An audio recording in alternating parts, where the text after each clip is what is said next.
Está começando. Um programa que consola, esclarece e educa. Está no ar. O que é o Espiritismo? Olá, pessoal. Sejam todos muito bem-vindos ao nosso canal do Divulgar, onde hoje estamos gravando mais um programa, O que é o Espiritismo? Hoje vocês podem ver que está um formato diferente. Quem começou apresentando hoje esse programa sou eu, Isabela, porque a nossa querida amiga Andréia hoje precisou se ausentar, mas precisamos dar continuidade, porque o trabalho do Cristo não para. E hoje nós vamos dar continuidade ao estudo, né, do tomo 2, módulo 15, da obra de estudo, né, da doutrina espírita, coordenado pela FEB, né, organizado e coordenado pela Federação Espírita Brasileira. Hoje vamos estudar o tomo 15, que vai falar sobre a lei de igualdade. E vamos tentar entender um pouco, né, das desigualdades sociais, das igualdades de direito entre homem e da mulher. E para isso, obviamente, nós chamamos o nosso time, né, que está sempre aqui presente conosco, nossos queridos amigos. Sejam todos muito bem-vindos. Antônio Reinaldo Linhares. Opa, que bom, minha amiga. Estamos aqui mais uma vez para falar um pouco, conversar um pouco sobre essa doutrina. E que hoje a apresentadora está bem alegre, bem, acho que o negócio hoje vai ser muito dinâmico, muito... Não desmerecendo nossa apresentadora-chefe, né? Mas hoje ela está ausente, as coisas vão ser muito boas. Não, Raimundo? Vamos tentar dar o nosso melhor, não é não, Raimundo? Hoje, né, é um prazer também estar aqui, ainda mais sob nova direção, né? Nova comandante aí, a gente vai fazer aqui a nossa parte, né, que é trabalhar esse estudo da doutrina espírita através do ESD, né? Nós estamos no ESD 2, que é o estudo sistematizado da doutrina espírita, é o nosso compromisso desse ano, que já começou no ano passado, né? Nós começamos já no final do ano passado. Então, é um prazer, né, e agradecer também a esses nossos irmãos que nos assistem, que colaboram conosco, mandando suas dúvidas, fazendo comentários sobre o que nós estamos fazendo, e assim a gente vai enriquecendo cada vez mais esse nosso conhecimento da doutrina consoladora. Bom, depois da nossa apresentação, vamos então dar início ao nosso programa com o nosso momento de reflexão. Solta a vinheta, Tati. Ouça agora, momento de reflexão.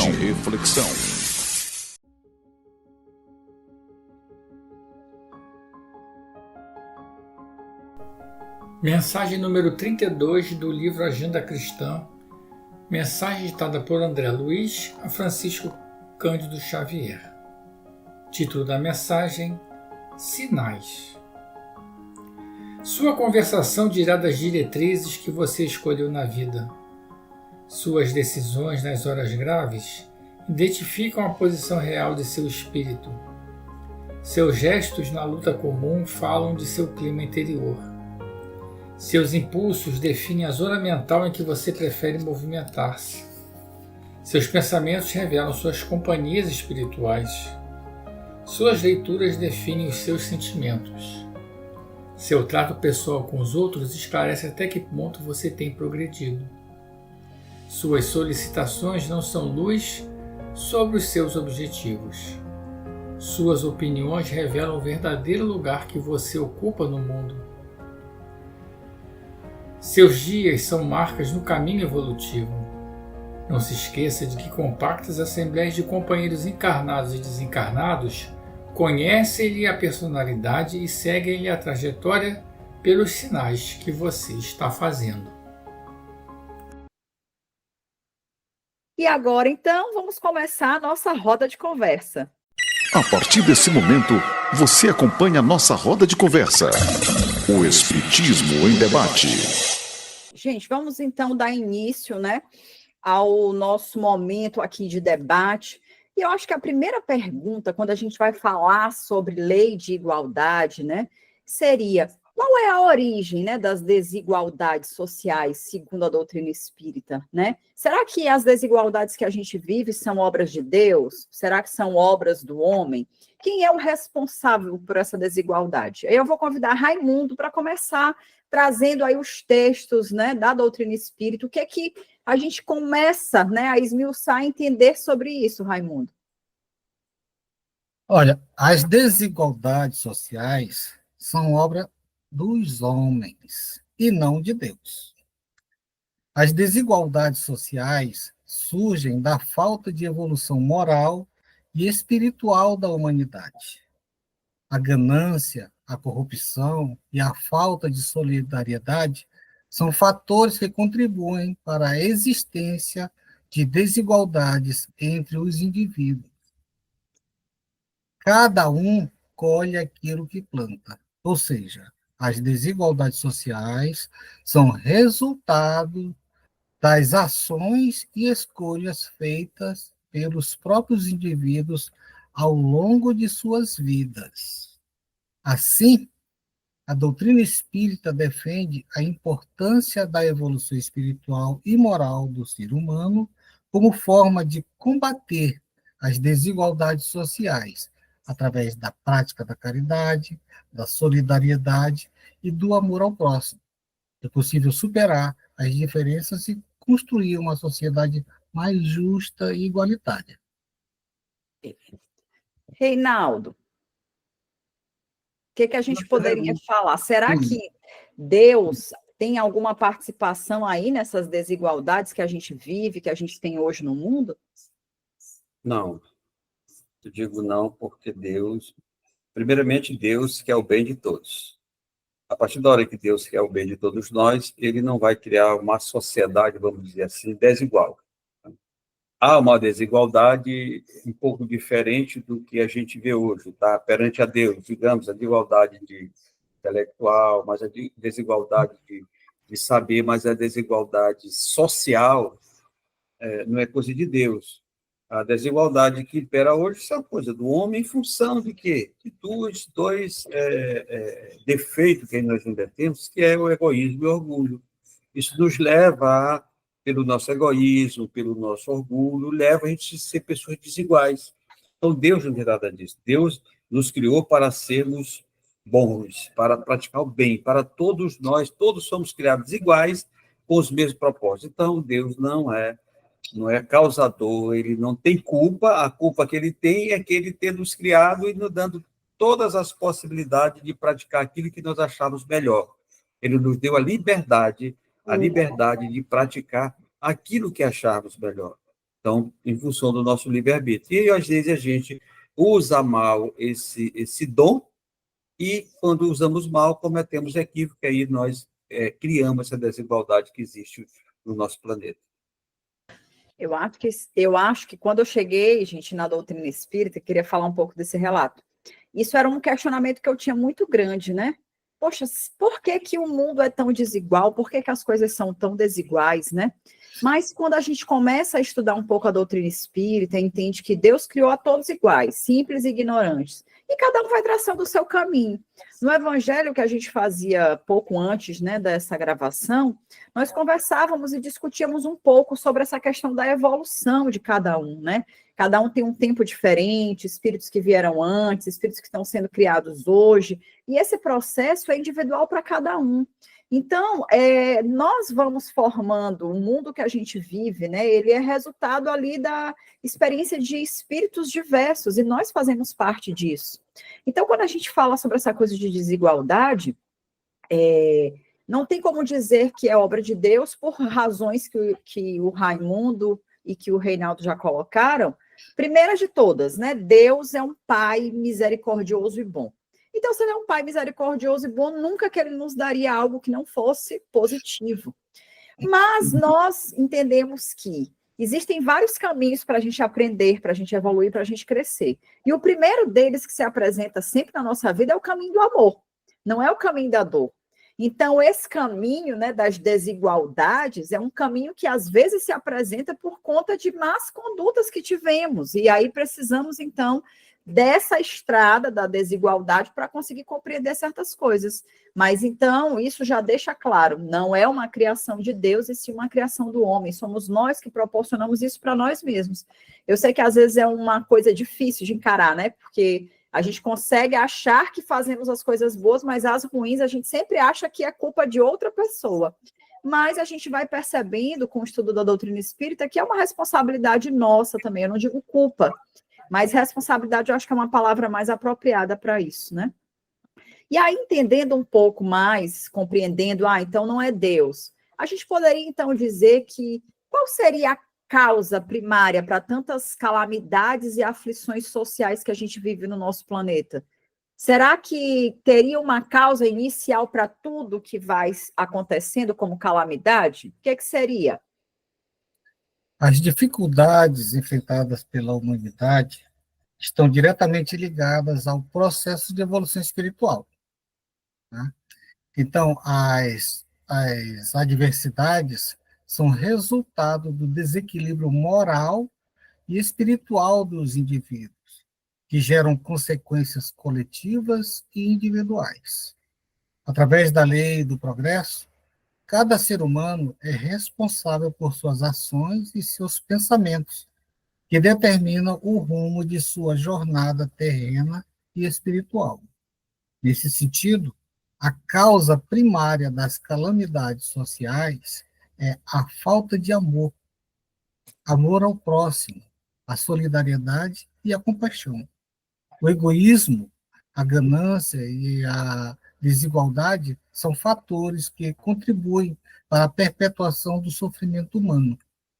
O Espiritismo propõe a prática da caridade, do perdão e da fraternidade como meios de promover a evolução moral e espiritual da humanidade, né?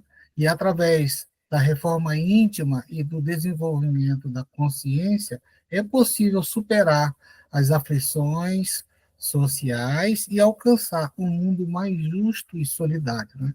Então, assim, cabe a cada um de nós refletir sobre as nossas ações e buscar a transformação interior como forma de contribuir para a construção de um mundo melhor, baseado nos valores espirituais de amor, paz e harmonia, simplesmente.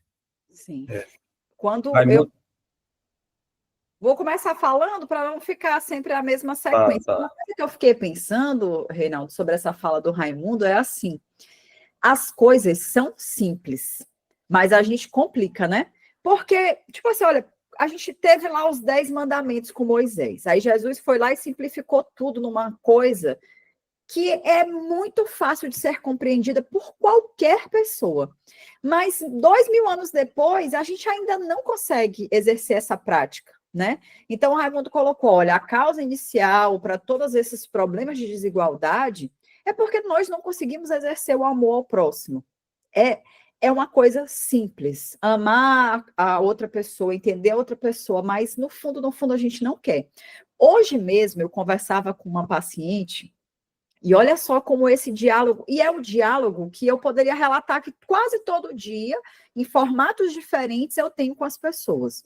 Ela falava sobre determinadas queixas e tudo mais, e em algum momento ela colocou sobre uma problemática de relacionamento com o marido, e que o marido era uma pessoa assim, assado e tudo. E eu falei assim, não, eu entendo que ele seja assim, eu entendo que talvez ele nunca mude, mas você pode mudar. A forma como você encara esse comportamento dele pode ser diferente. Ela mas o problema é ele. Eu disse, eu entendi que o problema é ele. Mas você pode agir de forma diferente. Mas as pessoas não conseguem compreender isso. Elas sempre acham que a outra pessoa desestabiliza. Eu falei, eu entendo, eu compreendo essa fala. E eu acho que realmente esse comportamento dele balança, né, o comportamento e a forma como a outra pessoa vai reagir. Mas você tem uma escolha sobre como reagir a isso. Isso está no seu domínio, mas a gente prefere manter a cabeça limitada e o discurso de que a culpa é da outra pessoa. Então, eu falei assim, e se você experimentar amá-lo? E aí isso foi um diálogo com uma segunda pessoa, né, que reclamava sobre um comportamento de alguém, e essa pessoa era fria. Eu falei assim, talvez essa pessoa seja fria porque ela nunca teve amor. Ela não recebeu amor de ninguém. Então, ela não consegue te dar, não é porque ela não queira, é porque ela não sabe o que é isso. Mas você sabe. Por que, que você não busca exercer? E aí eu falava sobre eu fazer isso com essa pessoa. Aí essa pessoa tem dificuldade de abraçar, é uma pessoa da família. E todas as vezes que eu estou com essa pessoa, eu abraço, mesmo sentindo que há um certo obstáculo. Mas eu falei assim, se eu não começar a exercitar isso e abraçar e forçar um pouco esse amor, essa pessoa nunca vai conseguir se sentir amada. E aí ela nunca vai conseguir dar amor. Então, a gente precisa forçar um pouco mais esse ciclo da generosidade, do amor ao próximo, porque senão ele não vai se espalhar, ele não vai florescer. Então, quando a gente fala sobre desigualdades, mais do que falar do comportamento do outro, a gente está falando do nosso. E essa reflexão que o Raimundo trouxe mostra exatamente isso. É simples, eu posso resolver essa desigualdade. Se eu tiver amor pelo próximo, eu vou compartilhar mais as coisas que eu tenho, eu vou dar do meu, sem esperar que o meu vizinho também faça o mesmo. Não importa o que o meu vizinho está fazendo, importa o que eu estou fazendo. Será que eu estou compartilhando? Será que eu estou dando de mim? Estou dando daquilo que eu tenho? Será que as minhas riquezas, não é que, Isabela, então eu devo dar tudo? Se você for uma pessoa bem altruísta e bem evoluída, você faria. Mas como ainda não somos, pelo menos um pouco é preciso compartilhar. E às vezes eu nem falo do material, porque às vezes a gente pensa que as desigualdades ou de que tudo que as pessoas precisam é de coisas materiais, e às vezes não é. Às vezes as pessoas precisam um pouco mais do seu tempo, do seu amor, da sua compreensão, e às vezes nem isso a gente hoje quer dar. Eu conheço muitas pessoas que hoje usam aquele discurso, gente, eu quero desconhecer quem eu conheço. Então, uma pessoa que fala um discurso como esse, não é uma pessoa que está interessada em compartilhar, em dar nada, nem do tempo dela, nem da presença dela, nem nada, né? Reinaldo. O grande problema é que a gente quer mudar o outro, não quer mudar, não queremos mudar, queremos que o outro mude. O problema é sempre do outro. Será se o problema é sempre do outro? O problema é dos dois, né? A gente sabe que o problema não é do outro, é dos dois. Às vezes até o nosso é maior. A gente diz que o problema é do outro para tentar se defender, para buscar não assumir as nossas responsabilidades. A gente faz muito isso. E aí eu estava vendo aqui, voltando a que Raimundo falou, ele falou de uma coisa importante, evolução espiritual, né? A evolução espiritual, ela nos traz também isso, dessa desigualdade. Nós temos que entender também que todos nós fomos criados em momentos diferentes, nós temos idades espirituais diferentes. Então, tudo isso, cada um está com o seu aprendizado. Uns mais já aprenderam mais, outros aprenderam menos. Então, às vezes, a ignorância no sentido de desconhecimento, ainda é muito grande para algumas pessoas. Então, ele ainda está aprendendo, está tateando, e às vezes por ele não estar bem centrado, não ter, digamos, uma família que o oriente bem, não ter pessoas que o oriente bem, ele comete muito desatino, muito erro, porque ele ainda não tem maturidade espiritual. Então, essa desigualdade também tem muito a ver com isso. E porque o que nós vivemos aqui, essa desigualdade espiritual que nós temos, essa idade espiritual que temos, quem tem mais vivência, a tendência é que conheça mais, tenha mais conhecimentos, né?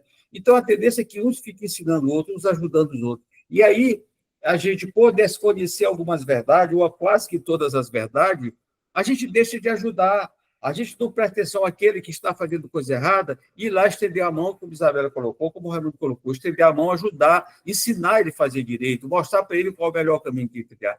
Então, a gente não tem tempo, a gente não está atento para os outros. Então, cada dia mais, essa desigualdade, enquanto a gente não aprender a exercer essa palavrinha bonita que todo mundo anda dizendo por aí, amor, a gente não vai dar atenção para aqueles que ainda estão aprendendo, que ainda estão ainda são muito infantil espiritualmente e que precisam de ajuda, precisam de alguém que oriente, que mostre um caminho, que dê atenção para ele. Então, isso, enquanto a gente não tiver essa maturidade espiritual, essa desigualdade ainda vai perdurar por muitos tempos. E falando sobre essa desigualdade, uma coisa que a doutrina espírita eu acho que fala muito bem, né? Sobre essa relação que existe entre as desigualdades sociais que a gente vive e o processo de reencarnação. Qual seria essa relação? Como é que ela se dá?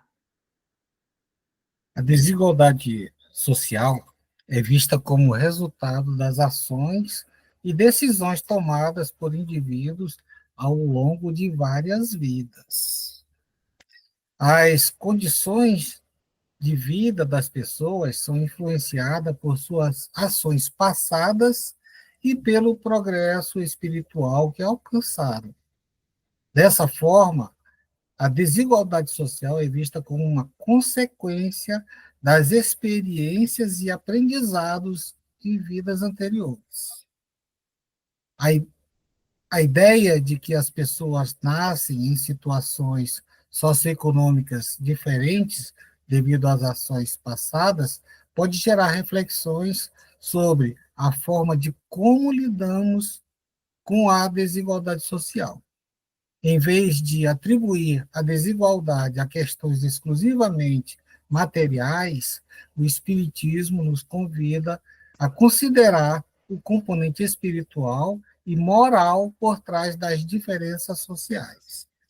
A crença na reencarnação também salienta a importância de ajudar aqueles que sofrem as consequências da desigualdade social, pois acredita-se que todos estão em um processo de evolução espiritual.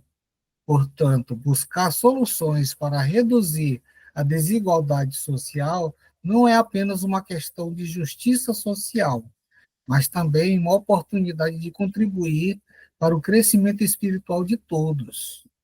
A reencarnação, como um processo de aprendizado e evolução, permite que os espíritos possam corrigir suas falhas e, aos poucos, alcançar a igualdade moral e social. A lei de causa e efeito, que determina que cada um colhe o que planta, também se aplica à vida social. Aqueles que agem com justiça e caridade, buscando o bem comum, alcançarão mais rápido a prosperidade e a felicidade. É simples, né, gente? Olá, Reinaldo. Eu vejo o seguinte, podemos aqui perceber essa relação que existe em desigualdade social e reencarnação. Eu vejo o seguinte, a relação que existe é que a reencarnação ela diminui essa desigualdade social. Porque a reencarnação ela é um processo educacional, é um processo de educação do ser, né? E esse processo de educação, quanto mais nós nos educamos, e aqui eu estou falando de educação de modo geral, educação tanto intelectual como moral, como sentimento, ela, quanto mais a gente reencarna, mais a gente aprende, quanto mais a gente aprende, mais a gente trabalha para diminuir essa desigualdade social. Então, ela tem uma relação muito próxima no sentido de cada dia mais fazer com que essa desigualdade social ela vai se melhorando. Porque quando nós tomamos consciência que eu não posso maltratar alguém que está sofrendo, alguém que está precisando de alguma coisa, que, pelo contrário, eu tenho que acolher, eu tenho que ajudar, eu tenho que dar um prato de comida àquele que passa fome, o que começa a diminuir essa desigualdade? Quando a reencarnação mostra isso. Eu já passei uma vivência aqui, uma encarnação onde eu passei fome, eu passei dificuldade. Hoje eu venho aqui já com mais facilidade, tenho mais, eu já não vou, no meu subconsciente ele diz, não deixa ninguém passar fome, porque tu já passou isso. Então, a reencarnação vai nos trazendo essa consciência de que a gente precisa cada dia mais trabalhar essa desigualdade. Então, eu vejo a reencarnação como trazer essa aproximação, com que a sociedade fique uma sociedade mais justa e mais salutar. Eu acho que a palavra principal aí nessa relação é justamente essa, justiça, né? Porque quando a gente fala de desigualdade, é o oposto, né? Então, desigual é aquilo que não está justo. Uhum. E o processo das múltiplas reencarnações possibilita esse ajuste. De que forma? Dessa vez eu exerci, por exemplo, uma encarnação onde eu tive muito financeiramente. Aí eu vou avaliar, né? Isso vai ser avaliado. Eu compartilhei o que eu tinha, eu ajudei outras pessoas, como foi o meu comportamento? E aí a gente volta para uma questão colocada pelo Reinaldo lá no início da nossa conversa, onde ele falava sobre eu fiz muito por outra pessoa, como foi esse meu comportamento? Então, a gente vai começando a avaliar essas questões. E quando a gente, por exemplo, vem numa situação mais desfavorável, que situações serão avaliadas? Mesmo estando numa situação desfavorável, eu também sou capaz de compartilhar, mesmo tendo pouco, ou eu só compartilho quando eu dou daquilo que me sobra? Porque tem uma coisa muito importante da gente compreender, que é ser caridoso não é dar aquilo que está sobrando na sua casa. Isso materialmente falando, né? Ah, eu tenho aqui muita roupa, vou dar porque tem excesso. Ah, eu vou compartilhar essa comida porque tem excesso. Vou dar esse dinheiro porque tem excesso. Não. Ser caridoso é quando você exerce essa doação, mesmo sabendo que aquilo pode te faltar. Mesmo sabendo que aquilo ali é o pouco que você tem, mas eu vou compartilhar porque eu confio, eu tenho fé que Deus proverá. Então, o exercício da fé e da caridade é justamente aí, não é na abundância do que vai sobrar, mas naquilo que pode vir a faltar. Então, quando a gente fala dessa relação entre desigualdade e reencarnação, ela reside justamente aí. As múltiplas reencarnações vão me permitir, ora estar num ponto, ora estar em outro, e como eu me comportarei diante dessas situações diversas, né? E quando eu tiver, por exemplo, no pouco, será que eu vou ser resiliente diante da adversidade? Ou eu vou me voltar contra Deus e contra as pessoas e vou ser uma pessoa infeliz porque, fulano tem tudo e eu não tenho nada? Eu lembro que o que mais me fez acreditar na reencarnação, que a doutrina espírita explica para a gente, era justamente isso, que como é que eu sempre confiei que Deus era bom e justo? Como é que Deus poderia ser bom e justo se eu só nasceria uma vez e só teria uma chance de vivenciar uma vida plena? E nessa única vez eu nasci no Brasil, pobre, tal, com um monte de dificuldade ou com uma determinada deficiência. Cadê a justiça disso? Então, a justiça de Deus, ela se prova justamente aí. Olha, você nasceu hoje assim, mas numa próxima você vai nascer assado. Isso não é por uma imposição divina ou por um castigo, não. É porque eu vou fazendo a minha própria caminhada, né? E a gente volta para aquela história de fazemos o nosso caminho e hoje somos responsáveis por aquilo que vivemos, né? E aí a gente pode se perguntar também, eu acho essa pergunta muito interessante, porque quando na doutrina espírita a gente fala muito sobre essa coisa de compartilhar, de dar daquilo que pode vir a te faltar, e eu acho que, às vezes, essa fala, quando ela é recortada e você não estuda mais aprofundadamente a doutrina espírita, você pode pensar, então, a riqueza é algo condenável por Deus? É um problema ser rico? Vamos esclarecer isso aqui para quem está ouvindo a gente. É um problema que quase ninguém quer ter, né? Verdade, verdade. A riqueza é um tema, né, que tem sido debatido ao longo dos tempos, né, com várias perspectivas e opiniões diferentes, né? No contexto do espiritismo, a questão da riqueza é frequentemente vista à luz da doutrina e ensinamentos da religião, né? E a gente busca muito, como vocês estão falando aí, que a gente tem que pesar os prós e os contras, mas já foi dado até dicas aí de como proceder, né? Então, um dos pontos de discussão mais interessante é se a riqueza é condenada por Deus, né? O Espiritismo diz o seguinte: a visão sobre a riqueza é complexa e muitas vezes mal interpretada. Embora tenha sido dito que é mais fácil um camelo passar pelo fundo de uma agulha do que um rico entrar no reino de Deus, dos céus, isso não significa que a riqueza em si seja condenada por Deus. Na verdade, o Espiritismo ensina que a forma como a riqueza é obtida e usada é que determina se é abençoada ou condenada.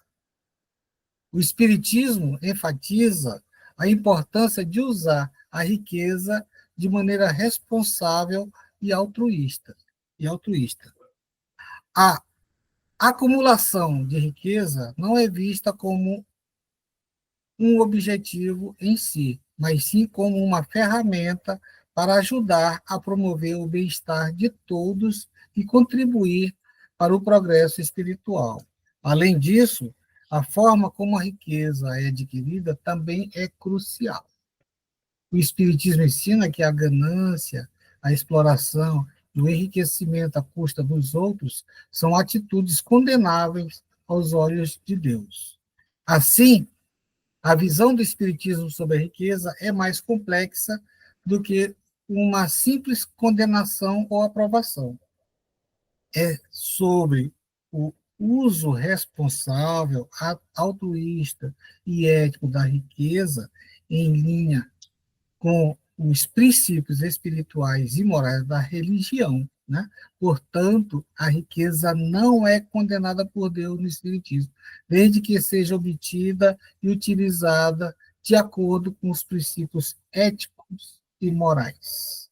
Tem que lembrar também o seguinte, né? Que a gente, através dos ensinamentos da reencarnação, a gente vivencia todas as situações. Um dia a gente é rico, no outro dia a gente é pobre.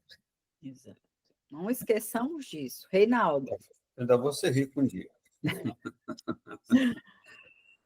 Raimundo foi bem claro. Mas o que eu quero só falar? Isso aí é fato que a riqueza não é condenada por Deus, até porque a riqueza é necessária. É necessária. Não tem como viver-se o mundo sem riquezas, né? E como se a gente pegar a riqueza que existe no nosso planeta e dividisse em partes iguais, um pouco dia voltaria a ter os mesmos pobres de antes e os mesmos ricos de agora. Porque alguns não têm a capacidade de segurar, de fazer crescer aquele valor, e outros têm essa capacidade. Né? Nem todos nós temos o mesmo intelecto para fazer ser grandes empresários, para fazer grandes riquezas. Então, a riqueza existe. E tem outro ponto importante para a riqueza, além desse. Através das riquezas que o progresso acontece, né? O progresso acontece através das riquezas, a ciência, a tecnologia, tudo isso é em função das pesquisas. As pesquisas são feitas através das riquezas. As grandes riquezas investem em pesquisadores para fazer grandes descobertas. Então, ela além de ser necessária, não sei quanto a Deus, é importante, até porque a riqueza é um benefício que Deus dá a todos nós, como você já falaram. Em algum momento nós seremos ricos. Se não for nessa vida, podemos já ter filho de outro, seremos em uma próxima. Porque Deus coloca a riqueza na mão de todos nós para saber até o que a gente é capaz de fazer. Porque nós temos que entender uma coisa importante. Nós vivemos num mundo de provas e expiações. As provas são para testar as nossas qualidades. As expiações são para que a gente refaça o nosso caminho e quite os nossos débitos, fazer aquilo que a gente fez errado, refazer correto. Então, essa é a situação. Então, a riqueza é uma prova, por isso que Jesus coloca que é mais difícil passar um camelo pelo buraco de uma agulha do que um rei que está no céu. É até bom a gente falar uma explicação sobre esse buraco de agulha, esse camelo, né, que pegar o animal, o camelo, colocar no buraco de agulha, até Jesus tinha vacilado aí. Mas quando ele fala disso, ele está falando da corda. Na época, as cordas não tinham nome de corda, era camelo, porque era feito do pelo de camelo. Então, Jesus dá esse exemplo, as cordas que eram feitas para amarrar os navios, barcos, aquela coisa toda. Então, é mais difícil por quê? Porque ele está querendo deixar de dizer, olha, a riqueza é uma prova muito difícil. Muito difícil. Então, quem receber riqueza, tenha muito cuidado, porque ela pode levar para o reino do céu, ou então para o reino das trevas, porque ela é muito difícil. É basicamente isso que Jesus quis dizer. Ele não quis dizer que não deve. A riqueza é necessária e faz parte dos desígnios de Deus. Acho que isso ficou muito bem claro e muito bem explicado. E quando a gente fala, né, e Reinaldo lembrou bem, estamos vivendo um mundo de provas e expiações.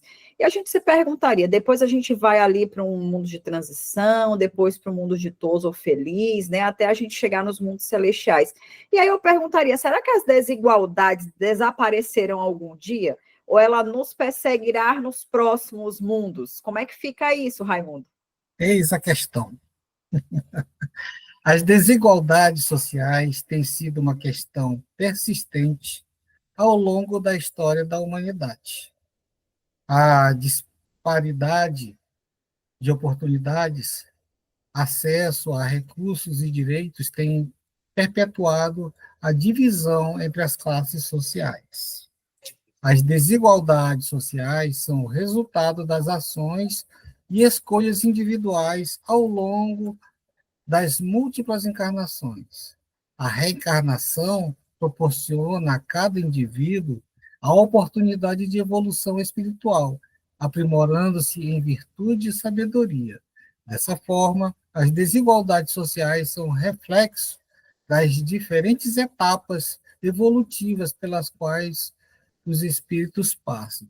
Allan Kardec, na questão 806A de O Livro dos Espíritos, nos fala que as desigualdades sociais desaparecerão quando o egoísmo e o orgulho deixarem de predominar. Restará apenas a desigualdade do merecimento, que nós já conversamos ainda agora, né? Desigualdade do merecimento. Dia virá em que os membros da grande família dos filhos de Deus deixarão de considerar-se como de sangue mais ou menos puro, só o espírito é mais ou menos puro, e isso não depende da posição social. Diz Kardec, né? A desigualdade de merecimento está relacionada à lei de causa e efeito e à evolução espiritual de cada indivíduo. Deus criou todos os espíritos iguais, mas cada um progride de acordo com suas experiências e escolhas ao longo das encarnações. A desigualdade social não é uma lei natural, mas sim uma criação humana. No entanto, aqueles que abusam de sua posição para oprimir os mais fracos podem enfrentar consequências em futuras existências, onde experimentarão as dificuldades que impuseram aos outros. O Espiritismo ensina que a riqueza e a pobreza são provas que podem ajudar no desenvolvimento moral e espiritual. A forma como cada pessoa lida com essas condições influencia seu progresso e suas futuras encarnações. Reinaldo. Só a lei de Deus são eternas. Só. O resto, tudo evolui. Tudo evolui. Com certeza a sociedade evolui. Com certeza a desigualdade vão desaparecer, a desigualdade social. A desigualdade que vai continuar é essa que Raimundo já colocou, a desigualdade moral, né? Moralmente dá a ver essa desigualdade, mas cada um vai estar dentro de um patamar, mas a desigualdade social vai desaparecendo conforme a evolução de todos nós e dos mundos que nós vivemos, como Isabela citou há pouco. Nós estamos no mundo de prova e expiação, quando passar para a regeneração, a gente vai diminuir essa desigualdade, por ser ditoso, basicamente não existe mais desigualdade, e assim sucessivamente. Então, tudo vai mudando, mas tudo vai depender de uma coisa importante. Vai depender do nosso proceder, vai depender da nossa decisão de mudarmos. Nós precisamos mudar o nosso comportamento de como somos pessoas sociais, onde vivemos em harmonia em sociedade. Onde, como o Raimundo citou há pouco, é orgulho e egoísmo. Enquanto a gente estiver ainda arraigado em nós esses dois defeitos, vamos dizer assim, a gente ainda vai passar por muito tempo essa desigualdade, que até hoje ainda impera no nosso planeta. Se a gente acredita, né, gente, que seguiremos para planos melhores, se a gente acredita que a gente evolui, não tem como algo tão negativo como a desigualdade acompanhar a gente, né? Então, obviamente, se eu melhoro, obviamente, essas coisas também tendem a irem melhorando. É o ciclo natural da vida, né? Agora, será que falando sobre igualdade, porque a gente colocou muito aqui na nossa conversa, essa coisa da desigualdade financeira, né? Ou das desigualdades até morais, nós também falamos um pouco aqui. Mas tem uma outra desigualdade que a gente vive muito, eu acho que no último século, digamos assim, a gente tem debatido muito sobre isso, que é a desigualdade de direitos, né, entre os homens e as mulheres, né? Aí eu perguntaria, essa igualdade, né, que se faz necessária entre homem e mulher, é uma lei de Deus? O que é que tu acha, Raimundo? Você falou que nos do século passado, né, do século XX, né, que se começou a falar sobre desigualdade. Mas eu te digo que a doutrina espírita ela já falou antes. 1857, no Livro dos Espíritos, questiona-se aos espíritos superiores se o homem e a mulher são iguais perante Deus e se têm os mesmos direitos, ao que responderam os sábios da espiritualidade. Deus outorgou a ambos a inteligência do bem e do mal e a faculdade de progredir, sendo esse o maior sinal da igualdade entre ambos. Não existe, portanto, diferença entre o homem e a mulher, senão no egoísmo material, que se extingue com a morte, dando, por lei natural, a igualdade de direitos, mas com funções diferentes, apropriadas às características intrínsecas de cada sexo.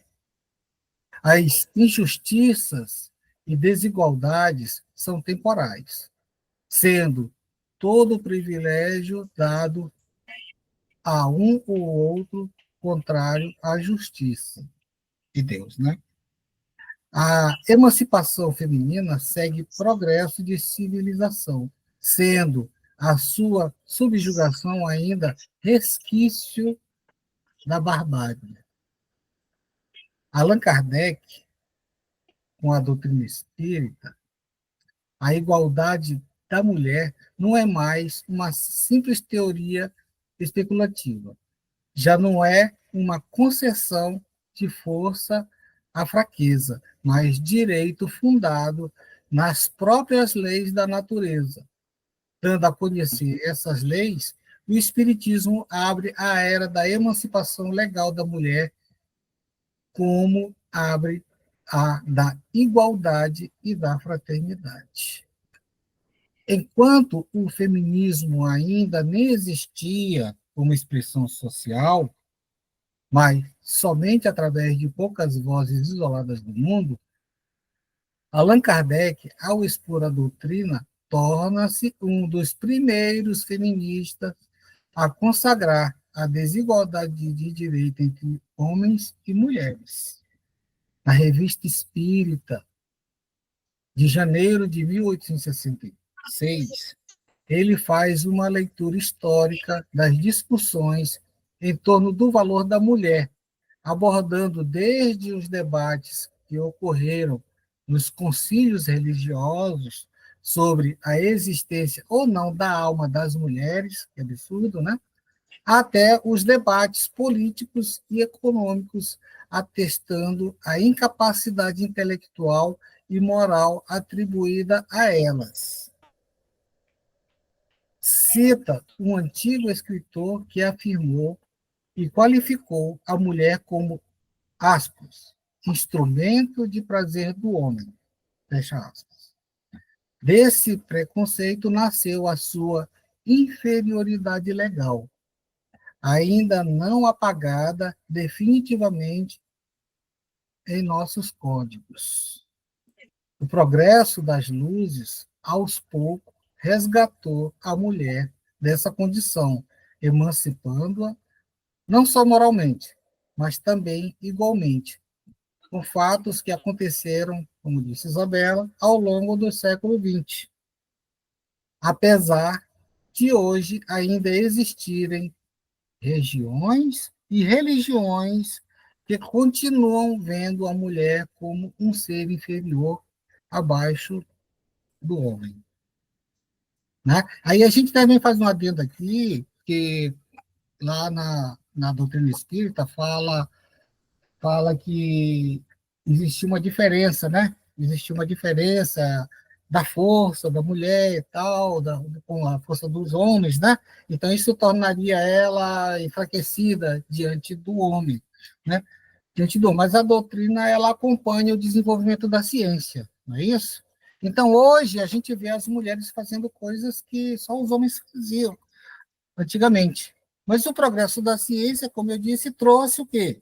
O aperfeiçoamento das máquinas, né? Então, hoje, essa diferença já não existe, porque as máquinas que vieram substituir a necessidade da força humana, né? da força humana, então isso facilita com que as mulheres também sejam inseridas em trabalhos que antes eram só dos homens. Sim. Essa tua fala, Raimundo, é bom comentar que aonde a gente pode surgir um pouco essa dúvida dentro da doutrina espírita, ela não se encontra dentro da leitura das obras básicas, das 5 obras básicas, são em leituras complementares, revista espírita,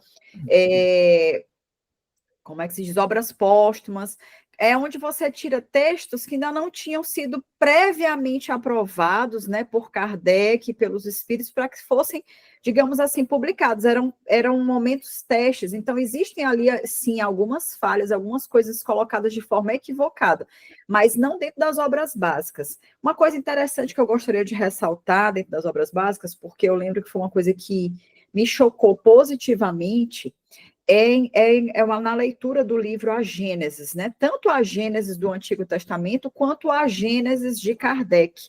E aí eu queria lembrá-los, né, que muito do nosso entendimento religioso dessa diminuição da mulher, ela vem daquela interpretação não evangélica, né, mas contida no Antigo Testamento, lá na Gênesis, que vai falar sobre a criação do homem e da mulher, né?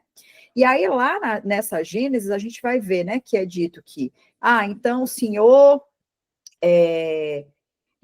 formou o homem do pó da terra e soprou na sua narina o fôlego da vida e tudo mais, e declarou que, né, ali estava constituído um homem. E aí Adão, né, assim disse, e da costela de Adão foi feita a mulher.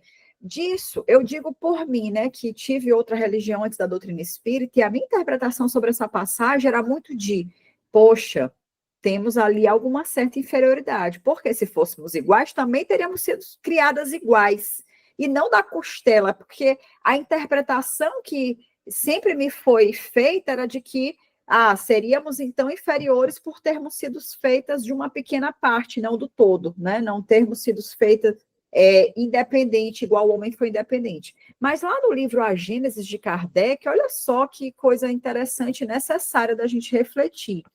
Ele vai falar que não, que essa não é a interpretação correta. Então, no livro A Gênesis de Kardec, é dito que a mulher é formada de uma costela de Adão. Dizer que ela é formada de uma costela de Adão é uma alegoria pueril na aparência, se a tomada ao pé da letra, mais profunda em seu sentido. Deixa eu ampliar bem aqui, porque eu quero ler a literalidade da coisa para a gente não ter dúvidas, né? E aí ele vai dizer, lá na Gênesis, capítulo 12, versículo 11, tá? De Kardec. E aí ele diz que essa alegoria, ela tem por alvo mostrar que a mulher é da mesma natureza do homem, seu igual, por consequência, ante Deus, e não uma criatura à parte, feita para ser sujeita e tratada como pessoa objeta. E ele diz, saída da sua própria carne, a imagem de igualdade é bem mais comovente do que se ela, né, tivesse sido formada separadamente do mesmo barro. É importante trazer essa leitura do livro A Gênesis para a gente compreender uma outra interpretação, diferente do que muitas vezes a gente aprende no sentido religioso da coisa. Então, a ideia de ser tirada da costela, da mesma carne, é dizer, olha, é igual, é o mesmo. Eu estou fazendo aqui da mesma forma que eu fiz o homem, eu fiz a mulher. Mas a ideia de ser tirada de uma parte fez a gente acreditar por muito tempo que isso era uma diminuição do que éramos, quando isso foi uma interpretação boba, né? Como ele diz, pueril. Aqui, inclusive, no início da gravação do nosso programa, também foi falado pelo Reinaldo sobre essa coisa da interpretação das parábolas, que a gente não pode tomar as coisas ao pé da letra, mas, infelizmente, às vezes a gente se esquece disso e acaba, né, levando as coisas como a ferro e fogo, e não é isso. É sempre uma alegoria que está sendo utilizada ali. Reinaldo.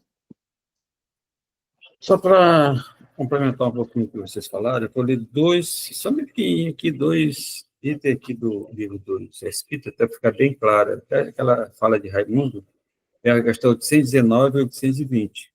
Faz o seguinte, com que fim a mulher é fisicamente mais fraca do que o homem? Kardec pergunta. Os benfeitores respondem. Para ali assinalar funções particulares. O homem se destina ao trabalho rude, por ser mais forte, a mulher aos trabalhos suaves, e ambos se ajudam mutuamente na prova de uma vida cheia de amarguras. Então, esse é o propósito. E a 120, a 820 diz o seguinte: a debilidade física da mulher não a coloca naturalmente na dependência do homem.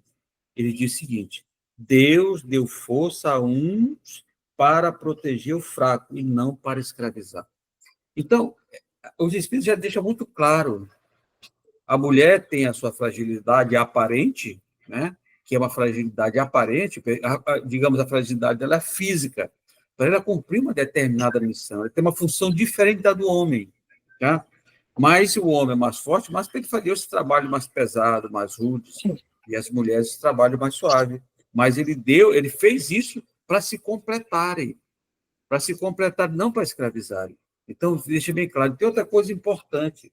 O dia que a humanidade conhecer a doutrina espírita, os homens vão deixar de querer machucar as mulheres. Porque ele hoje é homem, amanhã ele pode ser mulher. Porque o espírito não tem sexo. Nós não temos sexo. Então, quando nós desencarnamos, nós somos espírito, não somos homem nem mulher. E esse homem que machuca a mulher hoje, amanhã ele pode ser mulher e pode ser machucado. Então, a partir da hora que as pessoas compreenderem a reencarnação, qual é o propósito da reencarnação? Para nos educar, e os homens, aqueles que ainda praticam esse ato abominável, deixará de fazer isso. Mas a mulher é tão filha de Deus como os homens e foi criado para o mesmo propósito. Uhum. Exato. Agora, eu acho que, inclusive, pessoal, o Reinaldo, ele começou a responder uma última pergunta que eu gostaria de colocar, que é como essa doutrina, né, ela explica essa desigualdade de direito entre homens e as mulheres. Então, quando a gente compreende de onde viemos, compreendemos o porquê de um ter mais força e outro não, a gente já começa, né, a ter, acho que, a resposta sobre isso. Vou pedir para o Raimundo complementar esse entendimento para a gente poder fechar a nossa fala hoje sobre as desigualdades. A doutrina espírita explica a desigualdade de direitos do homem e da mulher através de uma perspectiva espiritual e evolutiva. Segundo o Espiritismo, a diferenciação de direitos entre os gêneros é resultado de uma construção social e cultural ao longo da história da humanidade, influenciada pela ignorância, preconceito e desigualdade de poder. Homens e mulheres possuem a mesma essência espiritual. Ambos os sexos devem ser tratados com igualdade de direitos e oportunidades, respeitando suas diferenças individuais e suas possíveis necessidades específicas. Os direitos da mulher não são concessões dos homens, como atestam alguns intelectuais, mas resultado da própria natureza, que não faz nenhum superior ao outro. As almas ou espíritos não têm sexo.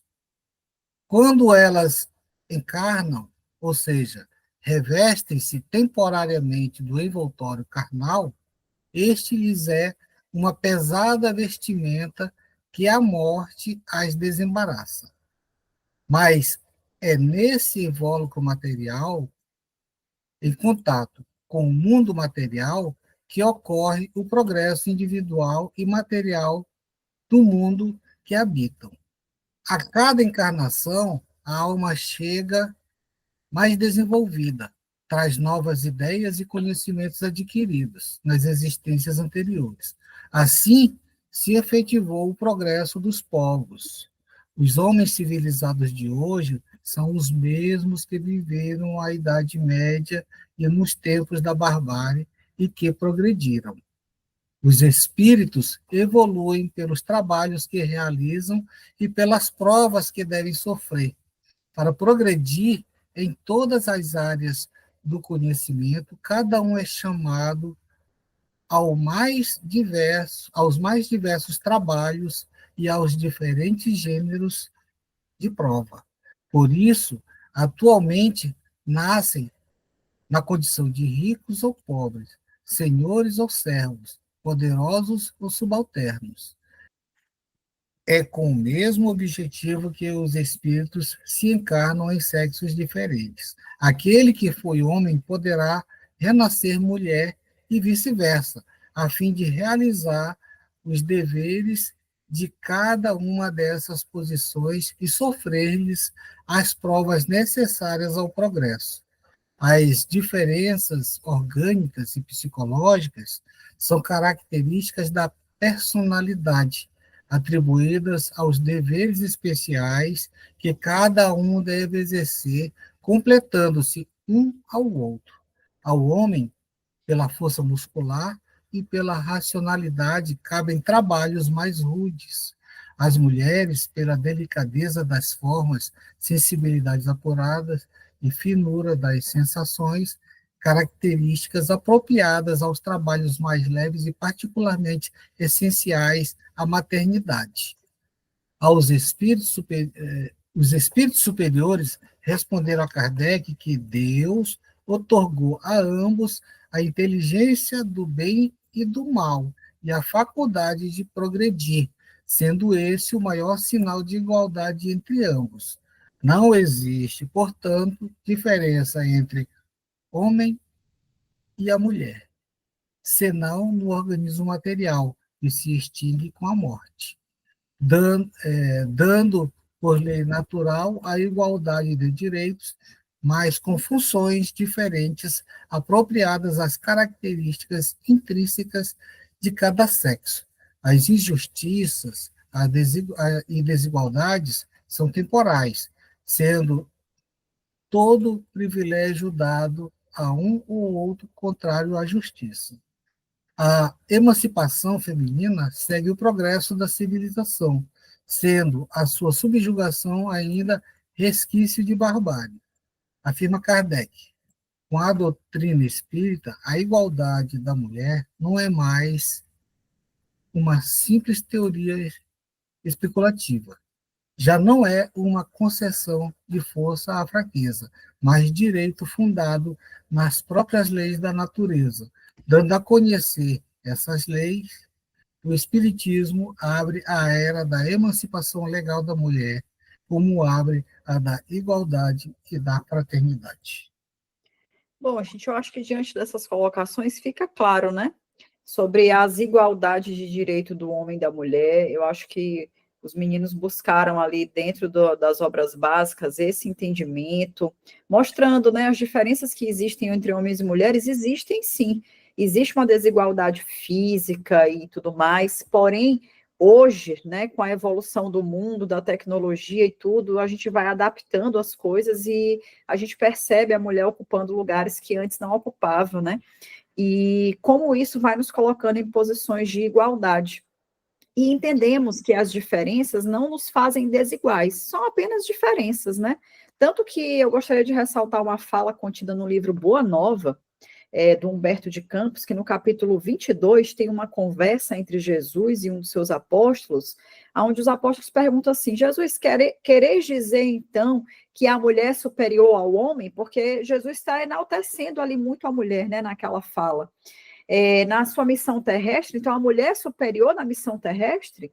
E aí Jesus vai lá e diz: olha, uma e outra, ou seja, o homem e a mulher, eles são iguais perante Deus.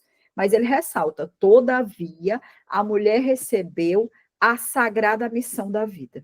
E aí está uma diferença bem grande, né? Quando você reencarna ali enquanto espírito no papel de uma mulher, você tem uma missão importantíssima, né? Que enquanto homem você coopera, você faz parte desse processo de dar a chegada, né?